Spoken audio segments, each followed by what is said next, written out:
Hello et bienvenue sur Existence. Bienvenue dans ce premier vrai épisode, j'aime dire, parce qu'aujourd'hui on va vraiment rentrer dans le vif du sujet d'existence. Le premier épisode était plus l'épisode je l'ai appelé 00, parce que c'était plus un épisode d'ouverture pour pouvoir expliquer ma démarche, le titre que j'ai choisi, un petit peu la direction et le thème du podcast en général. Mais là, on se lance et on plonge dans la piscine de l'existence. Avant de commencer, je tenais à prendre un moment pour vous remercier. C'est vraiment point numéro un qui était quand même très important pour moi de vous dire merci à chacune des personnes qui a pris le temps de m'écouter dans l'épisode 00. Ça me paraît encore assez fou de me dire que les gens ont pris 20 minutes de leur temps pour m'écouter blablater sur mes questionnements, sur ma démarche, sur mon podcast, et ils ont juste pris le temps de m'écouter. Donc vraiment, merci beaucoup. J'ai été très touchée par les retours que j'ai pu avoir, les commentaires, les messages que j'ai reçus, le feedback aussi. Et c'était vraiment, ça me va vraiment droit au cœur. D'autant plus que certaines personnes, la plupart me connaissent, ceux qui ont écouté, mais c'est aussi fou de me dire que le podcast a déjà été partagé à d'autres personnes. Et donc, il y a aussi des gens qui ne me connaissent même pas et qui m'écoutent parler. C'est waouh! C'est vraiment, euh, c'est vraiment fou. J'ai pas d'autres termes. Je suis vraiment un peu sous le choc. C'est un peu encore intriguant, un peu excitant, intimidant, bizarre. Je sais pas si si ça s'entend, pardon, encore à ma voix, mais je vais finir par peut-être aussi trouver un certain rythme. Mais c'est vrai que c'est pas encore un exercice méga simple. Mais tout ça pour dire merci beaucoup. Surtout que maintenant j'utilise une certaine plateforme pour publier les épisodes et j'ai des statistiques sur mon audience. Donc en plus, je peux voir un petit peu dans quel pays le podcast est écouté. Donc je peux faire un peu des liens en me disant ah tiens, j'ai vu tel pays, je pense que ça doit être telle ou telle personne et c'est vraiment chouette. Donc voilà, toute personne, ma famille, mes amis qui m'écoutent, franchement, merci. Je suis très reconnaissante et je me sens choyée d'être entourée de toutes ces belles personnes. Et si tu es nouvelle, bah merci encore plus de m'écouter alors que tu ne me connais pas. Et donc oui, si tu ne me connais pas, je voulais faire un petit spoiler alert. Je m'excuse d'avance, mais je fais beaucoup de franglais. Je l'ai remarqué en m'écoutant. Comme je vis au Canada maintenant depuis longtemps, puis j'ai vécu aussi dans des pays anglophones, c'est vrai que j'ai souvent tendance à mélanger l'anglais et le français. J'y vais avec la langue la plus simple pour exprimer la pensée ou en tout cas ce que je veux dire. Donc je m'excuse, je fais beaucoup de franglais. Je vais tenter et essayer de me contrôler sur ça. Mais je tenais quand même à le dire. Sorry d'avance. Mais vous voyez, je viens déjà de le faire. Désolée d'avance. Et pour finir aussi, un petit rappel pour vraiment insister sur le fait que ce podcast est une invitation à se questionner, à réfléchir ensemble, mais que je ne suis pas là pour trouver des réponses. J'ai absolument aucune expertise là-dedans et c'est vraiment juste créer cet espace ensemble de partage, de réflexion, peut-être d'idéologie, de philosophie, de doute, d'hésitation, etc. Pour pouvoir un peu en parler ensemble, même si je sais que fondamentalement, là, je suis toute seule dans mon salon à parler toute seule à mon téléphone. Mais j'ose espérer que peut-être, voilà, ça amènera à d'autres discussions, que ce soit par commentaire, par message que je reçois, et que dans tout ça, on peut aussi grandir, évoluer, s'élever ensemble, comme on peut dire. Voilà, bref, je ne m'éterniserai pas sur ça et sautons ensemble dans le sujet du jour. Alors, quand je pensais au premier vrai épisode pour aborder l'existence, il y a un sujet qui revenait quand même assez régulièrement. Et au fur et à mesure des jours qui passaient, des semaines, ça résonnait de plus en plus et je me suis dit que pour commencer, c'était ce qui semblait le mieux. Et donc, pour plonger dans le vif du sujet, parlons, si vous n'avez pas encore lu le titre de l'épisode, du regard des autres. Et oui, comme on le sait, on vit en société, on vit en communauté et non sur une île déserte, chacun de son côté. Et donc, on est un peu en fait entouré du regard des autres personnes qui nous entourent. Et finalement, j'aime bien voir aussi l'existence un peu comme cette danse qu'on fait avec les autres. Et en y pensant, en y réfléchissant, j'ai quand même réalisé que certaines de mes choix, de mes expériences, bah, elles ont un peu été influencées par le regard des autres, en fait, qui peut s'imposer sur moi. Et de me dire, bah, qu'est-ce qu'ils vont penser, les gens autour de moi? Qu'est-ce qu'ils vont dire? Comment eux, ils vont percevoir ça ou ça? Et donc, je pense que on peut pas nier le fait qu'on existe à travers les yeux des autres. Puis ce regard-là, il peut prendre plusieurs formes. Ça peut être le regard familial, donc qu'est-ce que nos parents, nos frères et sœurs, si on en a, et puis même nos grands-parents, nos oncles, nos tantes, nos cousins, peu importe, du côté de la famille, peuvent penser, peuvent dire. Du côté peut-être un petit peu plus social, avec nos amis qui nous entourent aussi.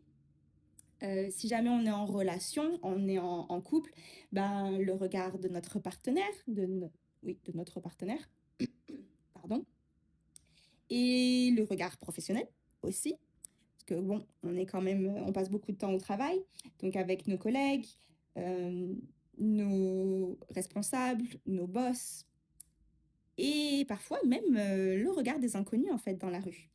Je suis sûre que ça vous est déjà arrivé dans la rue que quelqu'un que vous connaissez pas pose un regard sur vous, puis ça vous déroute un petit peu. Vous savez pas trop, est-ce que c'est un regard d'ailleurs positif, négatif, qu'est-ce qui s'est passé dans sa tête à lui. Mais des fois, il y a des regards qui peuvent aussi venir un petit peu nous déstabiliser. Et quand je pense à l'existence à travers les yeux des autres, ben, souvent ce qui revient en tête, c'est en fait ce sentiment de se sentir observé, de se sentir jugé.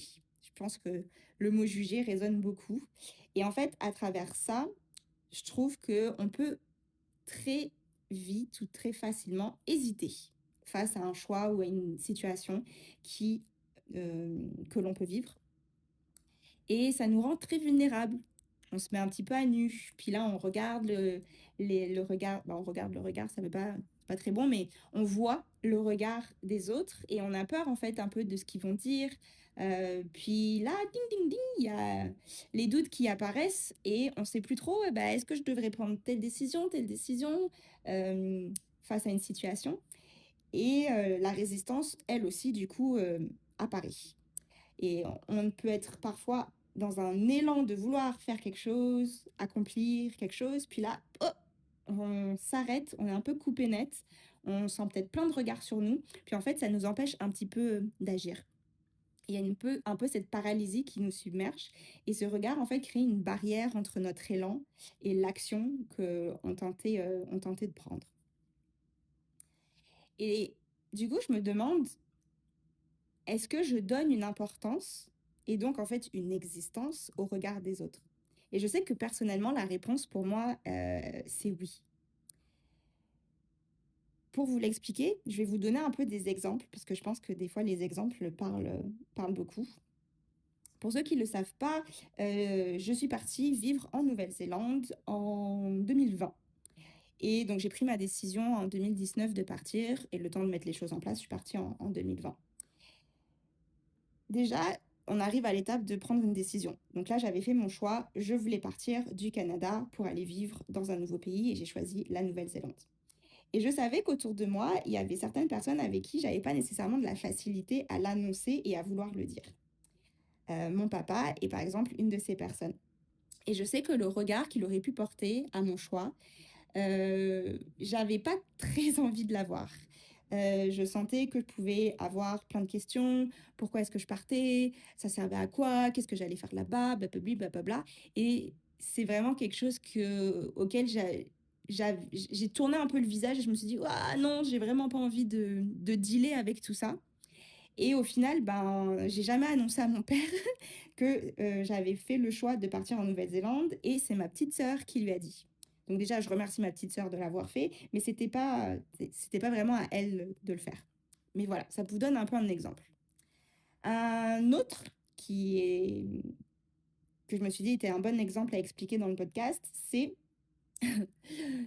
dans le temps, ça fait vraiment quand même quelques années, j'ai tenté, si je peux dire, sur Instagram d'être ce qu'on en appelle entre guillemets «influenceuse». J'aime pas du tout ce terme-là, mais je me suis un peu lancée, on va dire, dans la création de contenu et le thème que j'avais un peu plus choisi, c'était le fashion parce que j'ai toujours beaucoup aimé ça et donc je postais des, photos, de mes tenues vestimentaires et cetera.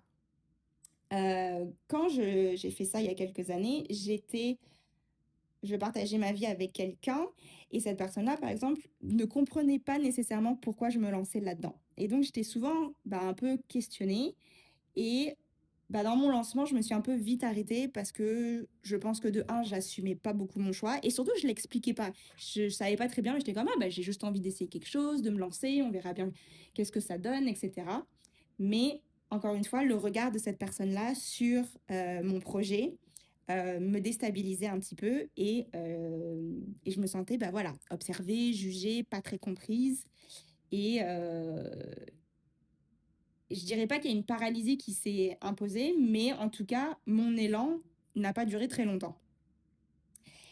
Et même le podcast en lui-même est un très bon exemple parce que oui, je me lance, mais je me suis quand même dit en me lançant, ouh là là, je sais pas très bien comment ça va être pris, qu'est-ce que les gens vont dire, comment ça va être pensé. Puis là, j'ai pas nécessairement des regards sur moi, mais j'ai des oreilles. Vous m'écoutez et et c'est intimidant, ça fait peur, on se sent vulnérable. En plus, j'ai l'impression que je dis tout et n'importe quoi, mais je sais pas comment ça va être pris, comment ça va être interprété. Donc oui, je pense que euh, le regard des autres a un impact énorme sur notre existence, sur l'hésitation et sur la résistance qu'on peut vivre. Je tenais aussi, parce que là j'ai donné beaucoup d'exemples un petit peu plus, on va dire, négatifs, mais parfois on peut être surpris et le regard des autres peut être aussi positif. Et j'ai deux exemples en tête que je souhaiterais partager pour aussi montrer que le regard des autres, il peut être aussi réconfortant, il peut être aussi attendrissant, il peut venir voilà, nous donner un joli petit câlin et nous envelopper d'autre chose que cette sensation d'être scruté. Il y a quelques temps, c'était plus l'année dernière, j'ai fini l'année en ayant un petit peu des réflexions internes et je partageais à une de mes amies comme quoi je me trouvais un petit peu rigide. Bref, c'est le terme que j'ai utilisé, on en parlera une prochaine fois, c'est pas le sujet du jour. Mais c'est ça, je lui faisais part, je suis comme, oh, bah, tu sais, je vis ça, blablabla, je me sens quand même assez rigide dans mes choix, dans la manière dont je vis ma vie. Et mon amie, elle m'a beaucoup rassurée en me disant, non mais Jade, c'est tellement pas vrai, selon moi. Moi, je te vois vraiment différemment. C'est pas du tout le mot rigide que j'utiliserais, c'est beaucoup trop fort, etc., etc. Et cetera. Et du coup, bah, ça fait du bien parce que peut-être à l'inverse, je me confiais face à une peur que je ressentais et mon amie l'a vraiment beaucoup. Elle était très bienveillante et très douce, donc ça m'a permis voilà, d'avoir une peur interne et je sais pas, de lui donner un gros câlin. C'est comme ça que je le visualise en tout cas. Et donc ça m'a fait du bien. Ou sinon d'être beaucoup surprise. Et ça me fait penser à mon frère qui une fois m'a fait un commentaire qui m'a beaucoup surpris. Je le voyais pas du tout venir. Mais il m'a fait du bien parce que mon frère m'a dit non mais de toute manière, Jade, toi t'es pas matérialiste dans la vie. Et je trouve ça drôle parce que de un, je trouve que c'est pas du tout vrai. Je pense juste que je ne suis pas matérialiste sur tout, mais je le suis quand même un peu sur certaines choses. Et peut-être que à travers ses yeux à lui, je ne le suis pas parce que pour telle et telle raison, je n'ai pas nécessairement les mêmes ambitions ou les mêmes envies que une personne ou un autre tel de, voilà, je sais pas, avoir la plus grosse maison, la plus grosse voiture, blablabli, blablabla. En tout cas, ce qu'on peut apparenter au matériel. Et ben, juste le fait que mon frère m'ait dit ça, ben, c'est resté en moi. Je me suis dit, oh, waouh, on pense que je suis pas matérialiste, c'est drôle, je ne m'identifie pas du tout comme ça, mais tu sais quoi, ça me fait plaisir. Et je suis repartie avec un sourire, quoi. Donc, euh, donc c'est ça.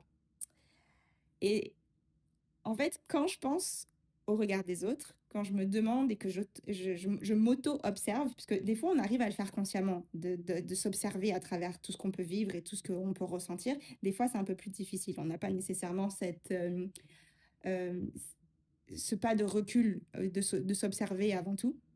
Je me demande, en fait, bah, est-ce que, Jade, tu vis pour les autres ou est-ce que tu vis pour toi? Alors oui, hein, la réponse paraît très simple. Ben non, je vis pour moi-même avant tout. Oui, d'accord, mais dans les faits, le regard des autres, je le prends en considération. Je vois bien que des fois ça peut m'arrêter, des fois c'est ça, ça me déstabilise. Donc, qu'est-ce qu'en fait ça provoque en moi? J'arrive de plus en plus, mais encore une fois, c'est pas nécessairement encore évident, mais à prendre un peu un pas de recul et me dire, ok, c'est quoi les émotions, c'est quoi les sensations, c'est quoi les effets que ça provoque en moi. Alors, ça peut être, comme je viens de le dire, positif ou négatif. Des fois, ça peut être du réconfort, voilà, de la bienveillance, de la douceur, de la satisfaction de se dire, ah ok, on pense ça de moi, ou peu importe.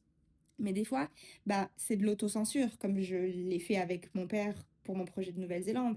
C'est de la comparaison, ça peut être un peu de la performance, de la peur de décevoir. Et en fait, dans tout ça, c'est un peu cet enfermement que je vis sur moi-même. Le fait de devoir m'expliquer ne me tente pas, ne m'intéresse pas, et bah, c'est ça, ça me fait peur encore une fois. Et je pense qu'il y a une grosse partie où aussi, c'est en fait d'assumer le choix que j'ai fait.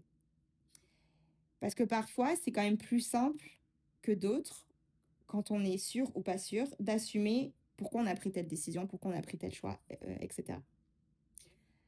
Je pense que c'est ça, souvent, en fait. Ce que le regard des autres peut impliquer, c'est qu'en arrière de ça, j'ai pas à 100% assumé ou accepté le choix ou la situation que j'ai envie de vivre. Et c'est ça qui vient un peu genre mettre un petit peu le doute et de me dire ah mais si moi je suis pas sûre, ben, qu'est-ce que eux ils vont penser? Et c'est là que ça provoque beaucoup de d'hésitation et de résistance en moi.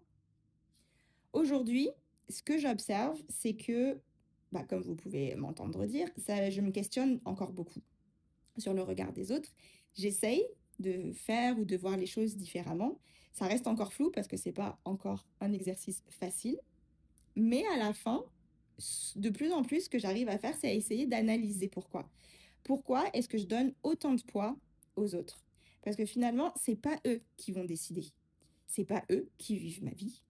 Et c'est pas eux, en fait, qui ont ce pouvoir de choisir comment je veux vivre ma vie, comment je veux exister. Et intrinsèquement, ce regard, en fait, je le subis à l'intérieur de moi. Il est projeté de l'extérieur, mais il est vécu de l'intérieur. C'est les regards. J'imagine là, d'ailleurs, une audience ou tout plein de regards sur moi. Euh, mais tout ce que je regarde, en fait, c'est moi à l'intérieur, comment ça me fait me sentir et comment je le vis. Et c'est là, en fait, je trouve la subtilité qui peut exister dans la manière dont j'existe, mais à travers ce sujet, ce concept qui est le regard des autres. Et donc, sous ce sujet, sous ce concept, donc sous ton regard ou sous votre regard, je me dis que c'est peut-être juste une façon de commencer en fait à m'écouter plus, à m'étudier un peu plus et au final peut-être même à m'accepter plus comme je suis.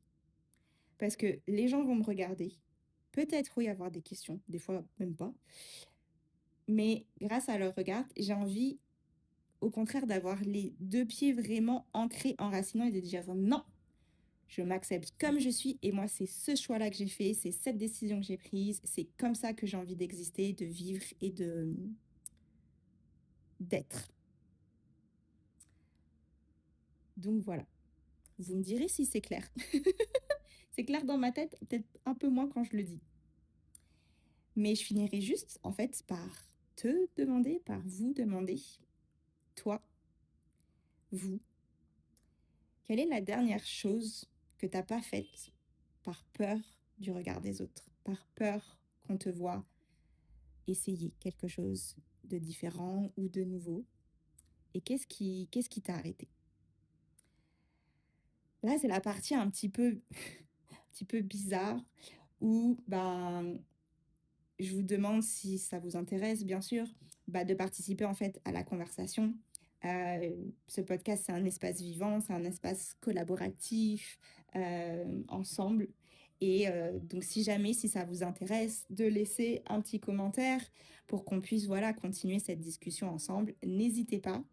Euh, c'est vraiment la partie un peu admin relou où je suis comme, j'ai l'impression de faire la promotion de genre, s'il vous plaît, laissez-moi des messages, mais c'est pas tout à fait ça le l'intention en arrière.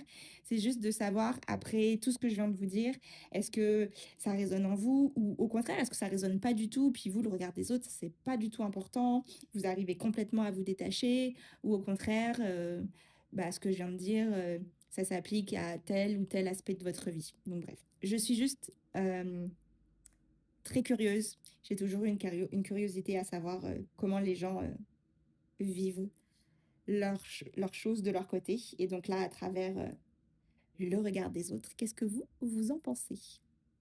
Voilà. Je vous remercie beaucoup encore pour m'avoir écouté. Ça fait combien de temps que je parle? Ah, quand même, déjà 20 minutes. Donc, merci encore de m'écouter. Et bah, je finirai par dire que c'est Jadou qui vous fait des bisous. Et je vous dis à une prochaine fois. Bye!